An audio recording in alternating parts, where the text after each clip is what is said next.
Hello, everyone. Welcome to Fraser, Not the Exorcist. And today I wanted to talk about my fear of video games.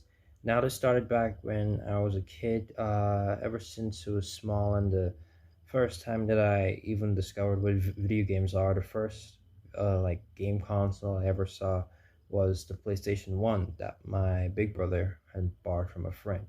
And he had two games on it. It was Stuart Little 2 and or was it part one? I'm not sure. One of the Stuart Little games, whichever one was on the PlayStation One, and he had Crash Bandicoot.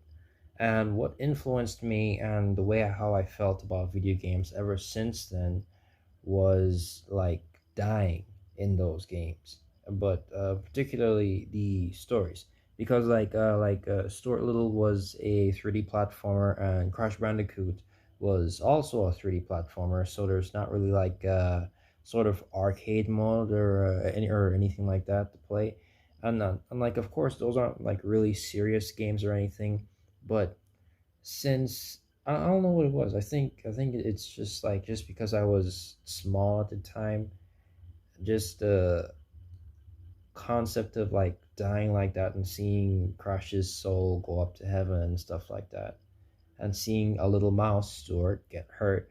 I don't know, just somehow that affected me to the point of where I had this fear of playing video games. So I never touched the PlayStation, even though my other brother, who's just 2 years older than me, played it sometimes.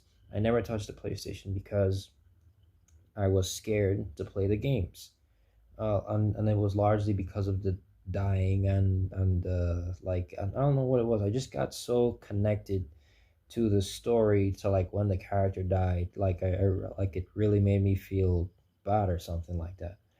And but I just thought at the time that the experience was limited to just those two titles on the PlayStation. But then when I really like the first time I ever played a game, I think was in this arcade, and I played a fighting game. It might have been King of Fighters game. I'm not entirely sure. It was a really long time ago. I must have been like 6 or 5 years old. I mean 5, 6 or 7 years old at the time. I can't remember, but it was this fighting game that me and my brother played, and it was a weird experience. Like it was a good experience, but it was also weird. I would have so much anxiety built up just by playing this game. Like it didn't affect my real life in any way, but for some reason, I just felt this connection to whichever character that I would choose, and and I just felt this pressure to perform at a high level for some reason. Like even though no one ever said anything about like when I lost or anything like that, they never even talked about it. Like it didn't bother them or anything, but for some reason I just got connected whenever I would play a video game or anything like that. So like moving on from there, 6 or 7 years old, I well the only game I would play for like the next four 3 or 4 years after that was this it was like one of those bootleg consoles that they sell online, like you'd find it on Amazon or something. It's like I'm sure if you've heard of plug and play consoles, of course, those, yeah, that's what I'm talking about, plug and play consoles. We had a few plug and play consoles. We had a Funstation 3 and a Sega, well, two Sega Play Pals. The first one, it was just basically a bunch of Sega Game Gear, Sega, what's the name of the, it was Sega Game Gear and the Sega home console that came out before the Genesis. I can't. Oh, the Sega Master System. It had, so it was just a bunch of Sega Master System and Sega Game Gear games. So they were just those Sonic racing games. I can't remember the name right now.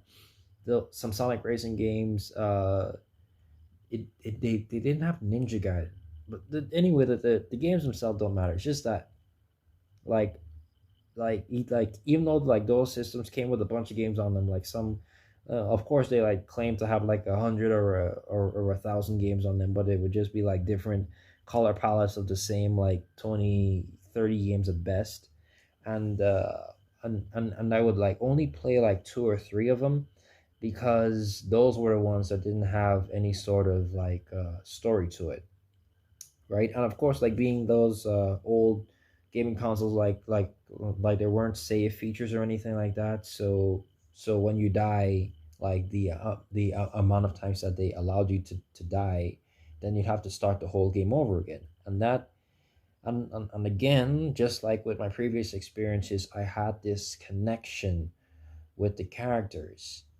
Like I like even with those like low graphics and stuff, like, well, of course, like compared to today, of course, but the graphics are fine. It doesn't really matter. But I just had this connection to the characters, which is why I never play any of the more serious games. Well, they weren't really like serious, if you catch my drift or anything, but it's like anything that involved a character going on this big adventure, going through a story, right? I would always get connected to it to the point where I be afraid and feel anxiety about playing them. So I just not play them and just stick to racing games, stick to mostly sports titles because those don't really have like high stakes, high consequences, anything like that. Nobody's dying in those games.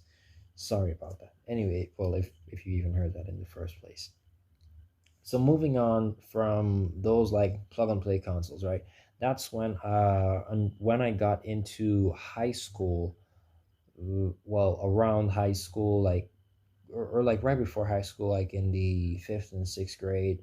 Moving into high school, that's when I started playing higher graphic, like games with higher graphics and stuff like that. Like on the like we go to the arcade and play PlayStation 2, early Xbox 360 sort of titles. Like we'd play a bunch of Dragon Ball and those Naruto.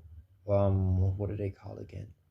Naruto Ultimate Ninja. Yeah, pretty sure it was Ultimate Ninja. Like we play mostly Naruto Ultimate Ninja 3 and 4 all the time at the arcade, right? And then and like I almost forgot. Like right before that, there was an arcade that opened like right next to our house that only had Xbox games, and I would go there with my brother, but I would barely play anything because they had mostly story based, like what I would deem to be more like adult style games, like they'd have like tennis and stuff, but for some reason those games never really interested me. But they had the Predator game. They had what's it called again? What's the name of that teen show? The one with Sarah Michelle Gellar. That old show from the '90s and stuff. They had that one. Oh, Buffy the Vampire Slayer. They had that game. But like, I mean, like technically, I guess those could count as like horror games and stuff like that. But they weren't scary. But they always like I always felt held back from playing them because again, as soon as they'd boot up and I saw, oh, this is a story based game, there isn't any sort of like arcade mode to it or anything where I couldn't worry about dying. That would affect me and I would just like move away from it because I was scared to play them. And then so moving on to the more like after playing games like Naruto Ultimate Ninja and Dragon Ball Z and stuff like that, just like fun arcade style fighting games and stuff like that, always had a bunch of fun with those. So moving on to high school is when I discovered stuff like the Call of Duty Black Ops. Like that was like the biggest game ever at the time, right? Well, not like actually the biggest game, but like in my country, at least of Guyana, it was the biggest game. Everyone was playing zombies mode. Everyone was like basically fighting over who like in the arcade who got to play zombies mode on in those games, right? And my friends would always want to play either zombies mode or they'd want to play FIFA. Now, eventually got good at FIFA, started playing a lot of FIFA 14, FIFA like all the way back to 13. But we play like every FIFA game as they came out each and every single year. but they mostly wanted to play zombies. Now, even though like zombies is just basically an arcade mode of the Call of Duty Black Ops, it's not really like a part of the actual story of the game. When I got there, I got back the feelings of anxiety and fear because, well, it was like the like imminent like zombie invasions and stuff like that, and you had to bar the doors and use all these strategies and stuff. And of course, with the games having higher graphics and stuff like that, I just get connected again. I got connected to the characters, even though I didn't know who they were at all or anything like that. I just get connected to the characters, even though they didn't have like that much personality to them. I didn't even know that they were like based on those American presidents and stuff like that until like later when I saw the cutscene like years later, because I just never saw that part of the game. Anyway, I so just like that was the first like arcade mode that I got anxiety over playing. Right. I just like mostly played the WWE 2K games, and I'd also play FIFA, right? But like even like mostly to this day I still stay away from some games because I have anxiety and because I have fear of playing them. So basically, when it comes to any like high graphics, high stakes, kind of like even like real time strategy, basically anything like with some like heavy doses of like imminent life or death sort of situations, first person shooters especially, I'd always say is away from first person shooters, like not just because like I just never got used to the controls of them really well. I don't know why. I've never been good at first person shooters, but I mostly stayed away from them because of the stories. Even when they were like lighthearted or stuff like that, it could just be like some simple stuff, but I'd always stay away from them because I got this anxiety. Like I remember when the Modern Warfare series was all crazy. It was like the biggest first person shooter games.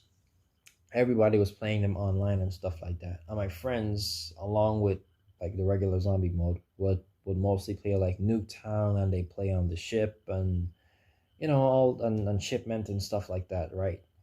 And they want me to join in. Well, they wouldn't want me to join in. I would want to join in because of course I want to play games with my friends, but I just wanted to play 2K and FIFA all the time. But they didn't want to play that, so I joined in, and then I felt those feelings of anxiety and fear creep upon me again because of the high stakes. Even though this is just an arcade mode, it doesn't mean anything. You're gonna respawn in the next what 10 seconds, 5 seconds, whatever. It's still I don't know, it just gave me this fear and anxiety, and just at the bottom line, I just was never really good at that game, right? So basically, any sort of high graphics game like that, and well, horror games I just I just stay away from most horror games in general, unless they're like a fighting game or something like that. It has to have some like sort of hack and slash fighting game sort of thing in it. I cannot do straight horror games. Like, of course, those like even if they don't scare me, just the concept of it and stuff and playing them, always gave me that sort of fear and anxiety feeling. But I'm not really like scared of them. I'm just like I'm sure you understand. I'm not sure if those feelings ring true like to present day because I don't really play games that much. I'm not much of a gamer. But anyway, that's basically the story of my fear of video games. Can anyone relate to this? Like feelings of playing high graphics, high stakes, life or death, you know, imminent sort of games like that? Does that make you feel any sort of way? Or am I just weird and I just get too connected to things? I need to grow up or whatever. Anyway, thanks for listening. If you made it this far, thank you for watching. This is Fraser, not the Exorcist. Well, more videos coming soon, and I'll see you all next time. Goodbye.